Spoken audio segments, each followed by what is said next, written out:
This is an interesting video I'm going to share with you because for the longest time I've always talked about transactions being paramount. We always have to get more transactions. But what if your business model is not the same all the time? Or what if you want to maybe change it up a little bit because it's not always about the transaction and maybe you want a more refined customer and less is more? Well, you have the right to do that in your business, and as a consultant, it's up to me to read that with my clients, and that happens a lot. However, I don't always share that with everyone because it's much harder to build that higher end client than it is the everyday transaction. Let me explain. When I had my flower shop, I wanted to be like this flower shop that we had in town called Mr. Florist. Mr. Florist was all imported flowers from Hawaii, very, very high end. He had all the big restaurants and all the businesses in town, and I admired what he did. But I didn't know how to get there. As I grew my business, I realized that I have to make that choice at some point. So if maybe 10 or 15% of my business is that high-end client, am I willing to give up the volume to really focus on that high-end client and the high-end transaction? I wasn't ready to do that. And I know people now because I've traveled the country and I've worked with shops that have done this. I'm going to say it's not for everybody. So if you want that, I can help you get there. Well, this shop in Dallas kind of was toying with that idea, and we did it and we built it. And then after getting there, he also realized that I like this here, but I want that volume. I want everyone to want to come to my business. And we were able to experience that together. As his agency, I was able to take him where he wanted to go and lead him there and beyond, and then back to where he started, knowing now, okay, I see what it's like to have that high-end order, having that high-end average, but maybe that's not what I want. So a good agency should know how to get you there and wherever else you want to go from there. Remember, the difference between me and everyone else is I actually lived it. I built my business and worked all these questions that you might have in your mind. Come to me and ask me what you're thinking because I can help you get there and more. It's up to you.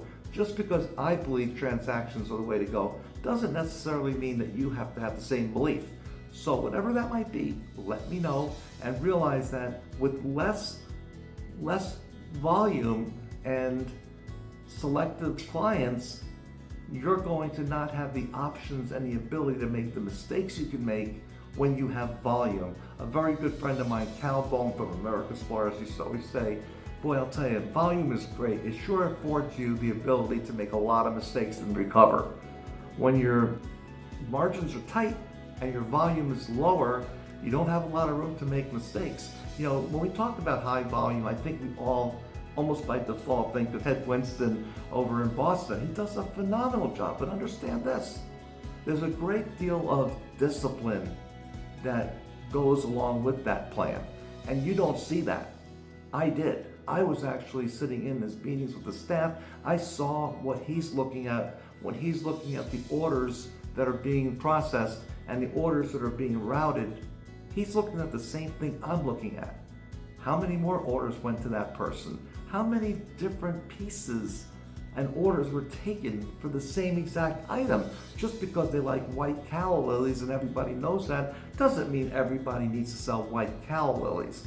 Well, it's a common problem as we grow our business. So without getting into too much detail, I just want to let you know that if you want to have higher volume tickets and a little less volume in exchange for big tickets, that's fine. That's what Brad did, and he got to experience that.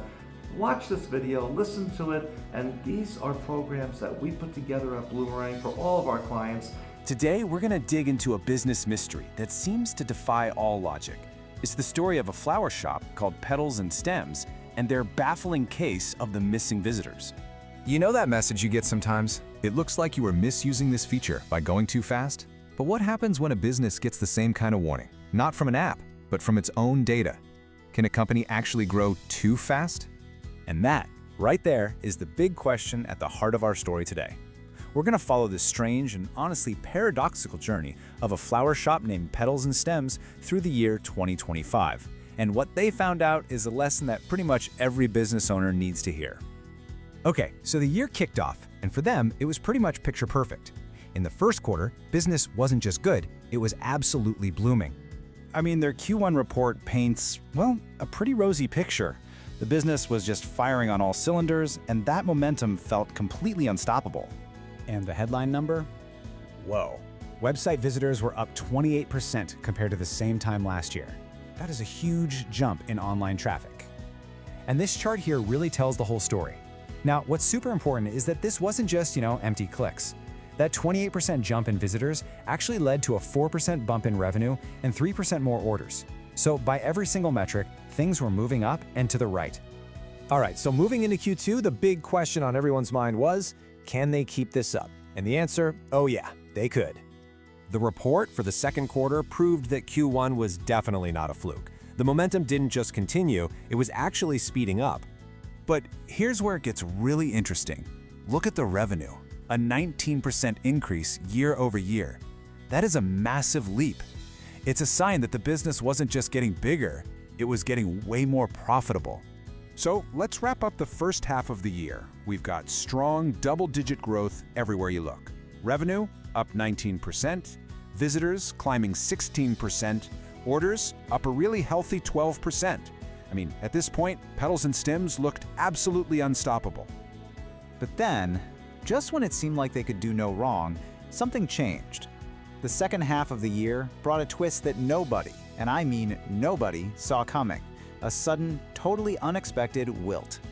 And bam, in the third quarter from July to September, their website visitors just fell off a cliff. A staggering 53% drop compared to last year. What on earth happened here? And you might think, okay, maybe that was just a fluke, a bad quarter. But nope, the fourth quarter confirmed it was a real trend. Visitors were down again, this time by 43%. All that explosive growth from the first half of the year, it just vanished. So what in the world was going on? This is where the story gets really, really cool. It's time to put on our detective hats and solve this thing. The mystery of the missing traffic. And this right here is the central paradox. The problem is crystal clear. Website visitors absolutely plummeted. But here's the puzzle. Their revenue didn't. In fact, their revenue kept growing through this whole period. How is that even possible? Okay, here's our first clue. We gotta look at their Google business profile.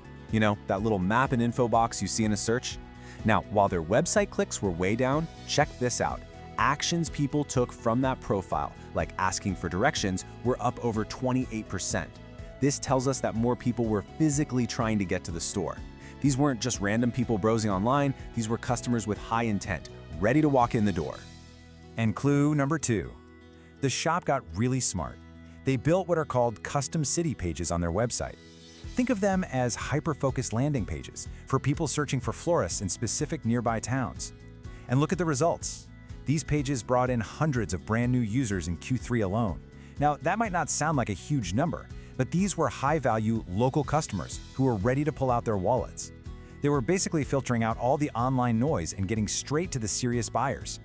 And that brings us to the final piece of this puzzle, the average order value, or AOV.